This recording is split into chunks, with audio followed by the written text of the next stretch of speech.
Ano? Lalayas ka na naman? Sige, lumayas ka. Lumayas ka! Magpakabuang ka sa lalaki mo. Magpakasasa ka sa bisyo mo. Tignan ko lang kung rirespetuhin ka ng anak mo kapag asin na lang ang inuulam niyo at nagpapakaputa ka na lang para lang may maisaksak dyan sa sikmura niya.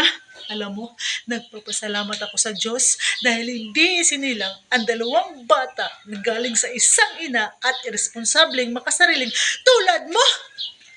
Kung magkakanak man ako, siguraduhin kong magkasama kami sa hirap at ginhawa. At hindi ko siya ipagpapalit dahil lang sa pera. Ang kapal ng mukha mo. Ang kapal ng mukha mo. Wala kang utang na loob. Ang kapal ng mukha mo. Ikaw ang sumira ng buhay mo. Ngayon, kung ayaw mo sa akin, ayaw ko rin sa'yo. Kung inisip mo na sana, hindi ako ang napili bilang isang ina mo. Sana maisip mo rin na hindi ito ang pinili ko na buhay para sa inyong mga anak ko. Pero nandito na ito. Nandyan kayo. Kahit nandito na ito, kahit saan mang lupalop ng mundo. Dala-dala ko ang obligasyon ko. Pagbigyan ko kayo ng magandang buhay. Dahil mga anak ko kayo. Magkulang niyo ako. Hindi niyo ako naintindihan. Hindi ko hinihingi lahat-lahat ng binigay niyo sa amin. Kayo ang may gusto noon at hindi ako. Dahil mahal ko kayo.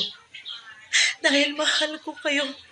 Sana tuwing umiinom ka ng alak, habang hinihitit mo ang sigarilyo mo, habang nilulustay mo ang mga perang pinadala ko, sana maisip mo kung ilang pagkain ng tinis kung hindi kainin para lang makapagpadala ako ng malaking pera dito sa inyo. Sana tuwing natutulog ka, nakahiga, dyan sa kutson mo, sana maisip mo kung ilang taon kong tiniis matulog mag-isa habang nangungulila sa mga yakap ng mga mahal ko.